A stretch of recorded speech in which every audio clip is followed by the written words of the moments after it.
बन डीएसपी लौटूंगा, बन डीएसपी लौटूंगा। अब वो लड़का जो है कविता सुनने के बाद डीएसपी बन गया है और उसकी कहानी जो है शशि शरण सर फिर कविता के माध्यम से इन्हीं बच्चों के बीच में हम लोगों को सुनाने वाले हैं। सर वो पंक्तियां मैंने कही थी, उसके बाद आज मैं कह रहा हूं कि बाप खींचता रिक्शा माँ मांजती थी बर्तन, बाप खींचता रिक्शा माँ मांजती थी बर्तन, खुद से आंख मिला ना पाता तोड़ दिया मैंने दर्पण, उस टूटे दर्पण में मुझको मेरी टूटी किस्मत दिखती थी, मैया मेरी सबसे छुपकर हर रात सिसक कर रोती थी।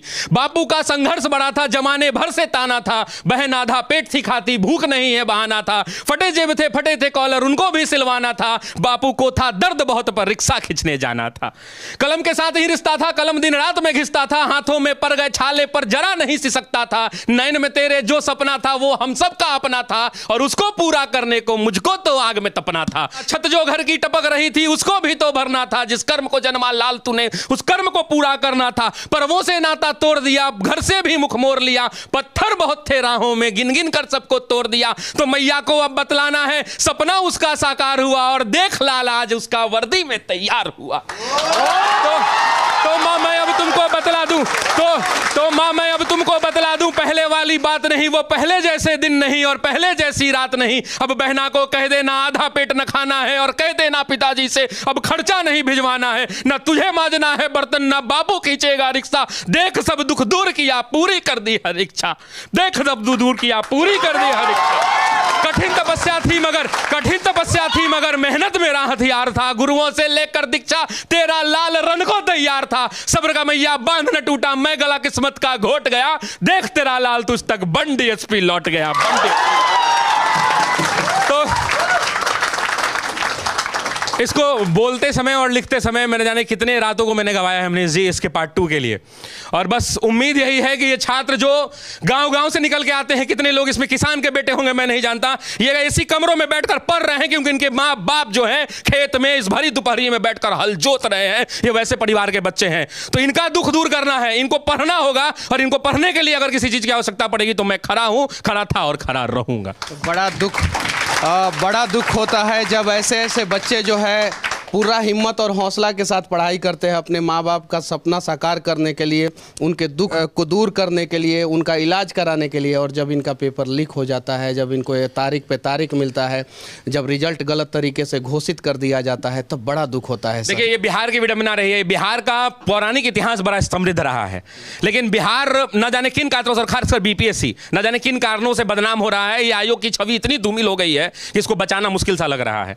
पेपर लीक हुआ, क्या हुआ आपने देखा, और मैंने जब देखा उस सेंटर को जाके, आपको याद होगा और मुझे भी याद होगा कि वो घटना क्या थी।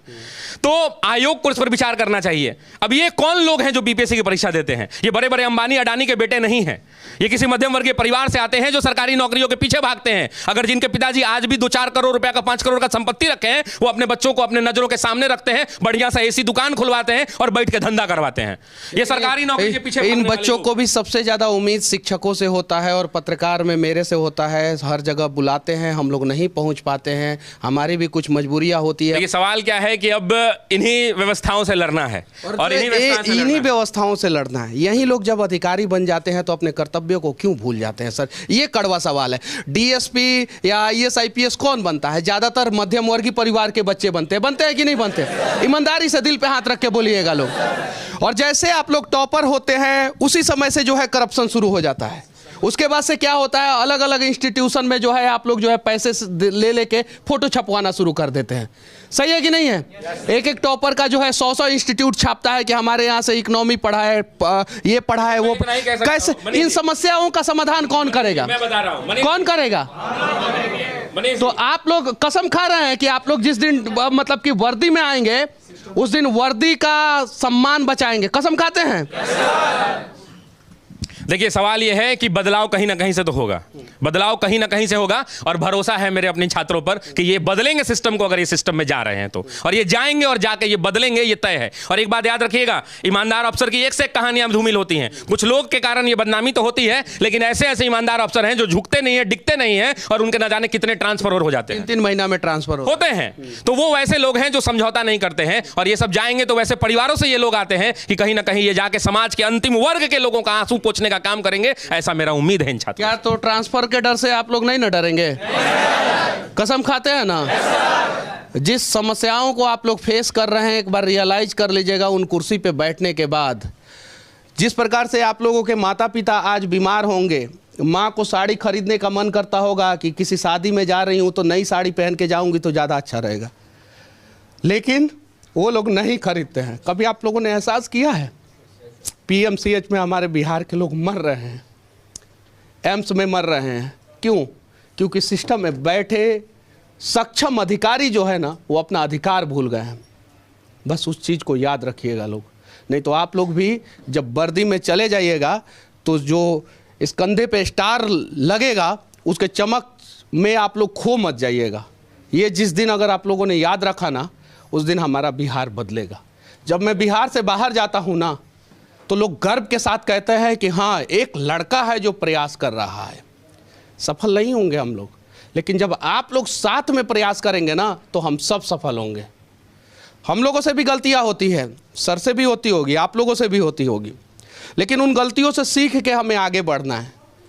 आज देखिए, बिहार सबसे ज़्यादा IAS IPS पैदा करता है। भले वो बिहार में रहें या राजस्थान से तैयारी करें, फ़र्क नहीं पड़ता है। सबसे ज़्यादा बिहार के लोग बनते हैं, लेकिन वो बन जाते हैं ना तो नोएडा में फ्लैट खरीदते हैं, पटना में नहीं। बन जाते हैं ना तो मुंबई बेंगलुरु में जाकर शिफ्ट होते हैं, अपने बच्चों को बाहर पढ़ाते हैं। आंध्र प्रदेश कैडर का एक IAS अधिकारी जो है ना, अपने बच्चे को आंध्र प्रदेश में पढ़ाता है, तेलंगाना का एक तेलंगाना में पढ़ाता है, महाराष्ट्र का महाराष्ट्र में पढ़ाता है, हरियाणा का हरियाणा में, पंजाब का पंजाब में पढ़ाता है। लेकिन बिहार के जब आप लोग अधिकारी बन जाते हैं तो अपने बच्चों को जो है बिहार से बाहर भेज देते हैं। आपके बच्चे कैसे, इसको कैसे बदलेंगे हम लोग, कैसे बदलेंगे? आज आप लोगों के ऊपर जो है जगह जगह पे लाठियाँ चलाई जा रही है कि नहीं? आप लोगों के सपनों को कुचलने वाला कौन है? वो हाथों में लाठी किसके हैं पता है? आप लोग, आप ही लोगों के बड़े भाई सीनियर लोगों के हाथों में है। वो लोग अगर कर्तव्य बोलेंगे कि चलो ठीक है, ये स्टार तुम अपने पास रख लो, लेकिन हम अपने बच्चों पे लाठी चार्ज नहीं करेंगे चूंकि हमारे बच्चों का मांग सही है, तो शायद जो है ना हमारा सिस्टम बदल जाएगा। तो आप लोग जब अधिकारी बन जाइएगा तो वादा कीजिए कि आप लोग जो है सिस्टम पॉलिटिकल प्रेशर में नहीं काम करके जो है ना समाज के लिए और देश के लिए काम कीजिएगा, तब ये कविता का मतलब साकार होगा। वरना ये कविता सुन के और ताली बजा के और सैकड़ों लोग रिकॉर्डिंग करके जो है ना कोई फ़ायदा नहीं होगा। आज अगर आप अपने माँ का आंसू पोंछ रहे हैं और दूसरे किसी की माँ का आंसू नहीं पहुँच रहे हैं, तो समझिए कि आप इंसान नहीं हैं। अपने माँ के आंसू के साथ साथ दूसरे किसी के भी माँ के आंसू को पोंछना है।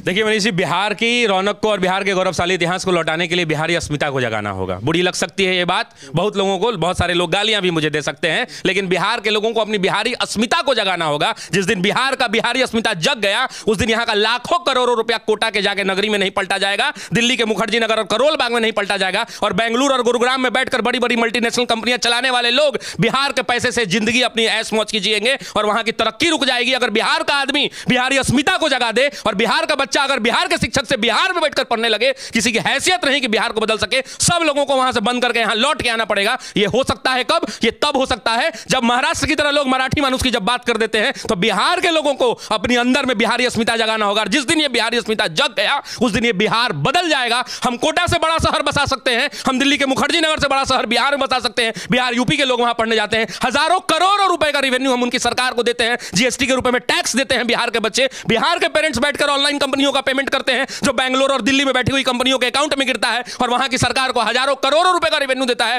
वो रेवेन्यू अगर बिहार में रुक जाए तो बिहार बदल सकता है, और बदलने के लिए बिहार के लोगों को बिहारी अस्मिता जगाना होगा। और बिहार के बच्चों को अगर बिहारी शिक्षक बिहार में रहकर पढ़ाए तो यह बिहार बदल सकता है, इसको कोई नहीं रोक सकता। इस बात को याद रखिएगा।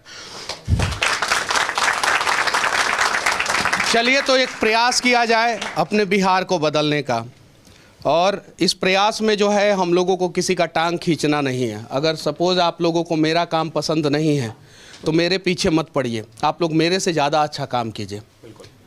सही है कि नहीं है? अगर आपका काम पसंद नहीं है मुझे, तो मैं आपके पीछे नहीं पड़ूंगा, मैं आपसे ज़्यादा अच्छा काम करूंगा। और लाखों नहीं करोड़ों माँ इस इंतज़ार में है कि आज नहीं तो कल हमारा बिहार बदलेगा ज़रूर। तो उन करोड़ों माँओं के आंखों का आंसू जो है पोंछने की जिम्मेवारी जो है हम लोगों की है। बस चलिए एक प्रयास किया जाए। बाकी सर, शशि सर की कविता आप लोगों को कैसी लगी? और आप लोग भविष्य में क्या करने वाले हैं वो आप लोगों के हाथों में है।